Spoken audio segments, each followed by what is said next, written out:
Hey there, this is day 2 of my October trip report, and we started the day with an alarm going off at 6:55 as a reminder to get on the app to get a spot in a boarding group for Remy's Ratatouille adventure. So my friend Kelly, who I'm traveling with, she and I both decided to get on the app and clicked through to the screen that you kind of hold on to until it's ready to refresh to get a boarding group.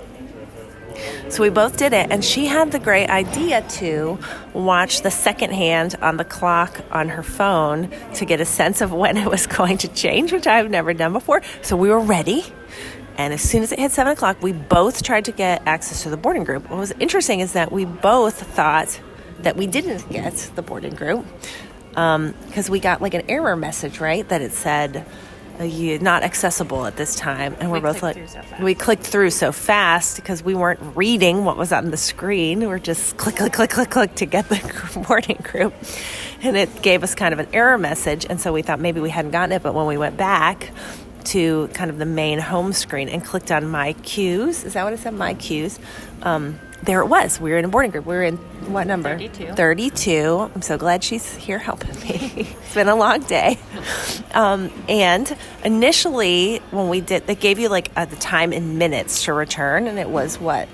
200 Originally, it was 5 hours. 5 hours later, so it was at noon. It was supposed to be at 1. It was supposed to be at 1, so 6 hours later because it would be at 1. But as the morning went on, it just kept getting earlier and earlier and earlier, right? Mm-hmm. So eventually our group was called at what time? 10:15? Yes. 10:17. Our group got called. And then you get an hour to show up to get on the attraction. I'm just going to stick with the Remy experience for now before I go to another subject. So we showed up about 11:10, and got in the queue. And then it took, almost 30 minutes, 27 minutes to go through the queue till it was our turn to ride. I'm not going to give you any spoilers about it, but it was super fun. Yes. And very whimsical, I felt like. And super fun and worth the hassle and the wait. It was delightful. And the new area of the France Pavilion was very impressive. The theming was great. There's a new quick service restaurant and table service restaurant that are kind of connected. They're both, it's a creperie. So they have savory crepes that, like they had a cheese crepe. We got a ratatouille crepe. So it had eggplant, tomato, onion. Was that it? There was another vegetable. Veggies, basically. And then they had ham and Swiss one crepe, right? I think so. And then they had sweeter ones, and we got the berry crepe. They had hard cider, and it was a small pour of hard cider, but it was only $6. So any alcohol at Disney World for $6 is like, you got to do that. So I had the dry cider. It was really, really good. But we went up to the window of the creperie, and it was kind of a long wait because they're still getting going with it, I get the feeling. But the food was really good and a fun experience back there. But you can order similar items on like a sit-down table service menu, but they do not take reservations, so it's walk-up only at the crepe restaurant. So I think that's everything about Remy's.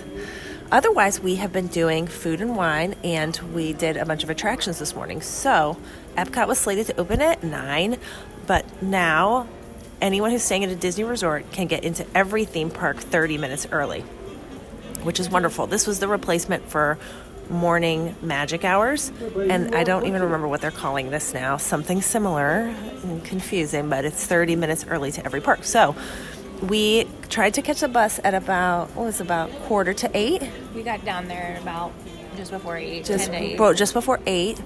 And we ended up getting to the park at like 8:20.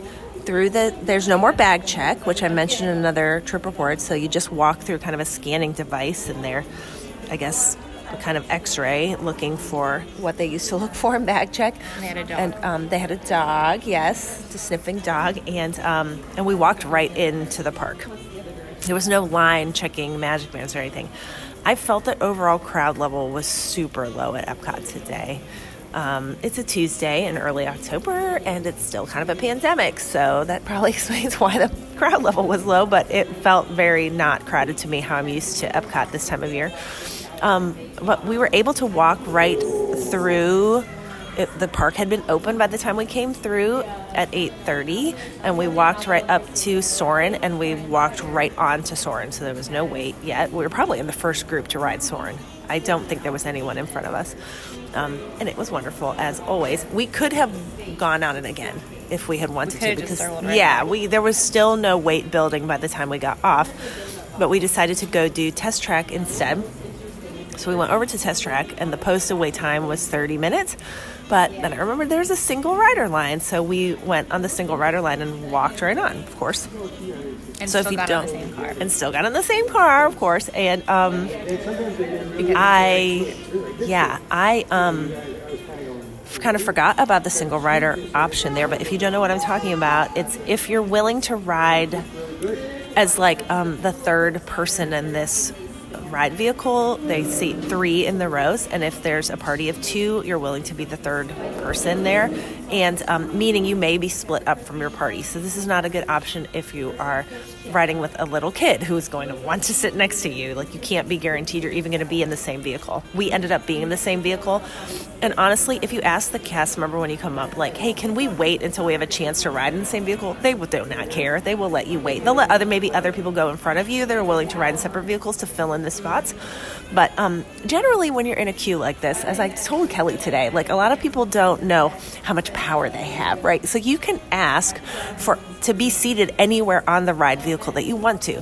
For example, if you're riding a roller coaster and you want to sit in the front seat, when it gets up to be your turn, they're asking how many in your party, you just say, hey, can we wait and ride in the first seat on the next car? And they're like, sure, fine, stay over here. They even have like a designated spot for these picky pain in the butt people who want to ride in the front or the back or wherever they want to ride in the car. But I did a similar thing on Soarin' this morning where I wanted to be in the middle so that we wouldn't have the warping of the Eiffel Tower and other things that you get when you're on the far end. So she sent us right into the middle, and we really had none of that weird thing that goes on Soarin' sometimes. So yeah, just note that like you actually can ask for whatever you want when you get up to ride something and you want to sit somewhere specific. Just ask for it, and they'll generally let you do that. So that was really fun. And we went on a few more. Oh, and then we went over to Frozen because the app said that the wait was only 15 minutes, and we got in line and it was less than 15 minutes, right? I mean, probably 10 that we waited to go on Frozen. So this was all before 10. I think so. This was all before 10. We got so much done. We had time to go up to the front of the park and do Spaceship Earth. And then we hit a food and wine festival booth all before we went back to ride Remy's at 11:10. So we had an action-packed morning. We got so much done. I mean, mostly because the park was not very crowded in the morning. After Remy, we just ate ourselves silly, really, at Food and Wine Festival, which is functioning as normal. Like, I don't actually notice any difference between Food and Wine Festival normally and COVID time. So it feels really like wonderful and normal, like it's not still a pandemic here at Epcot. It's great. And then we're staying at Riviera tonight. So about 3-ish maybe, we took the Skyliner back to Riviera, and I had not gotten a notification in my app that the room was ready. So I went up to the desk, and she said, oh, yeah, your room is ready. So the notifications are still spotty. I did get a notification yesterday at Kidani Village that the room was ready, but I did not get one today. So just always know you can go up and ask at the desk, and it's not annoying to say, hey, is maybe any chance our room is ready? So we went to the room. We spent some time at the pool, which was amazing. This is my first time staying at Riviera, which is the newest resort at Disney World.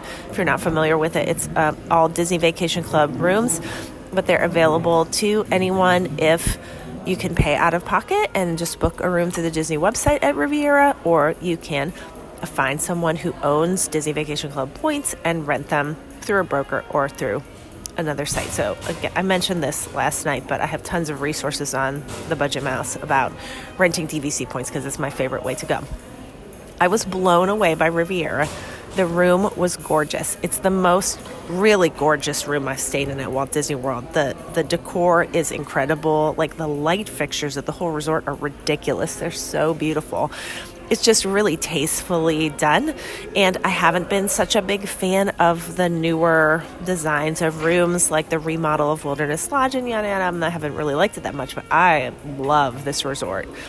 It's amazing. The vibe there is very chill, European, relaxed, adult. We went down to the pool for a few hours and had a lovely time. And the fact that it's on the Skyliner, it's only one stop to Epcot.